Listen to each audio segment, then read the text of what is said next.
जय हिंद दोस्तों। आज मैं एक नागरिकता का अगला नया टॉपिक लेके आया हूँ। उसके बारे में पढ़ाऊंगा। एनआरआई और आईपीओ क्या होता है और ओसीआई क्या होता है। इससे पहले मैंने बताऊं कि नागरिकता के बारे में मैंने पूरा डिटेल से पढ़ा दिया है।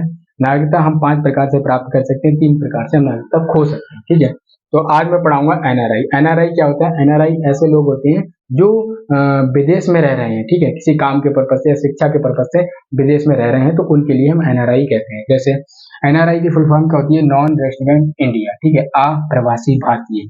ऐसे व्यक्ति जो इंडिया में नहीं रह रहे हैं, ठीक है, तो उनके लिए हम एनआरआई कहते हैं। तो इसका मतलब ये नहीं है कि मतलब 2 दिन के लिए वो विदेश चला गया है तो एनआरआई कहेगा, नहीं।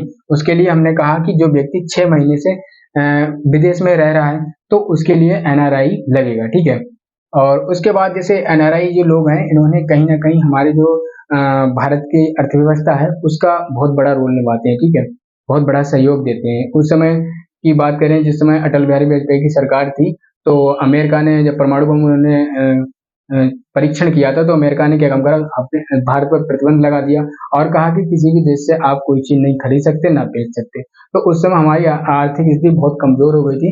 तो कहीं ना कहीं ये लोग जो एनआरआई लोग थे, जो विदेश में काम कर रहे थे, ठीक है, तो उन्होंने खड़े सीधा पैसा, मतलब जो क्या था कि जो पैदा करते थे वो सीधा पैसा भारत में भेजते थे। तो वही पैसा जो भारत में लगता था, इकोनॉमी मतलब बहुत उस समय कैसे भी करके रुक ही रही थी। ठीक है, तो रोकने के लिए इन्होंने एनआरआई ने बहुत बड़ा काम करा था।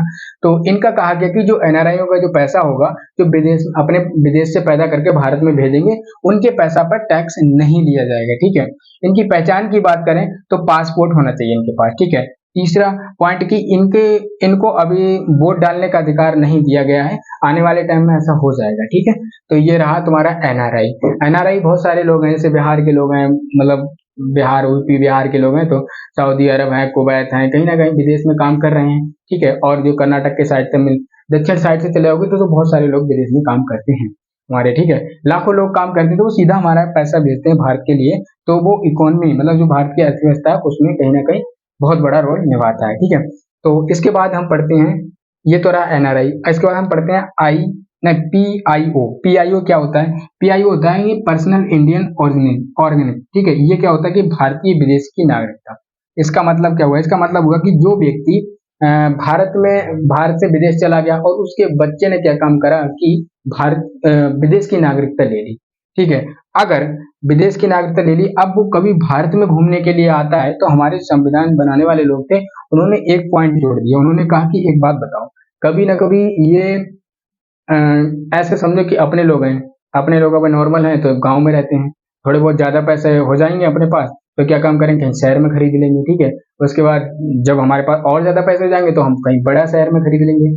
उसके बाद और ज्यादा पैसे हो जाते हैं, फिर हम विदेश चले जाते हैं। ठीक है, विदेश में खरीद लेते हैं लोग बात। तो उन्होंने कहा कहीं ना कहीं जो विदेश लोग गए हैं, उनके पास बहुत सारा पैसा होगा, मतलब अमीर आदमी होंगे, तो वो भारत में आए, उनके लिए भारत में बुलाया जाएगा, उनके लिए कुछ छूट दी गई। ठीक है, भारत में जैसे आए घूमने के पर्पज से या किसी पर्पज से आएंगे, तो उनके लिए छूट दी गई थी।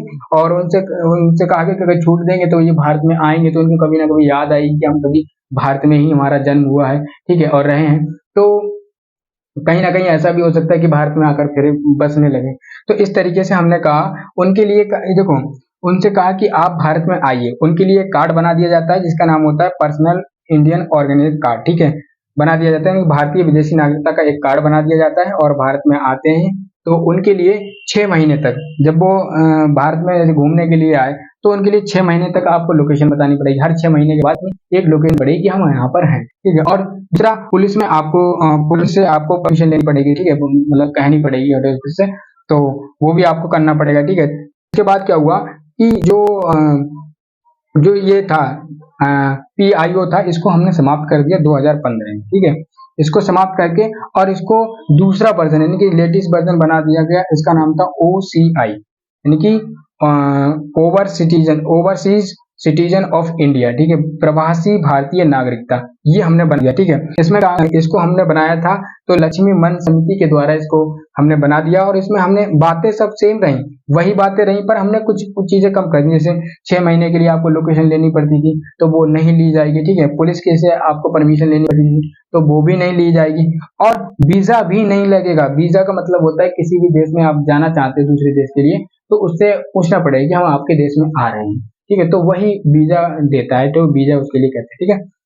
तो ये बात कहा गया। और हाँ, एक बात और याद रखनी है आपको कि जो पाकिस्तान और बांग्लादेश के लोग हैं, इन पर ये चीज लागू नहीं होती है, ठीक है, ये बात भी आपको याद रखना है। तो ये रहा, आप समझ गए होंगे ना।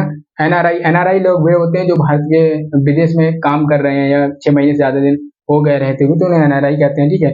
और पीआईओ उसे कहते हैं जो विदेश में रह सकता है, उसका बच्चे जब कभी बच्चे उनके होते हैं, बच्चे नागरिकता ले ली, ठीक है, तो बच्चे कभी भारत में घूमने के लिए आते हैं, तो उनके लिए उस हिसाब का ट्रीट करा जाएगा जिस हिसाब का हम भारतीय लोगों को ट्रीट करा जाता है। जैसे मान लो आप ताजमहल देखने जाओगे तो विदेशियों के लिए अलग टिकट होता है, ठीक है। जैसे अपना 150 या 200 रुपए का टिकट होगा भारतीयों के लिए, तो विदेशियों के लिए 600-700 रुपए का टिकट होगा। तो कहीं ना कहीं इनको 600-700 रुपए नहीं देने पड़ेंगे, क्योंकि जो भारतीय देते हैं वही देने पड़ेंगे, ठीक है। तो ये रहा तुम्हारा, मैंने आपको एनआरआई के आईपीओ के बारे में और ओसीआई के बारे में डिटेल से पढ़ा दिया, ठीक है।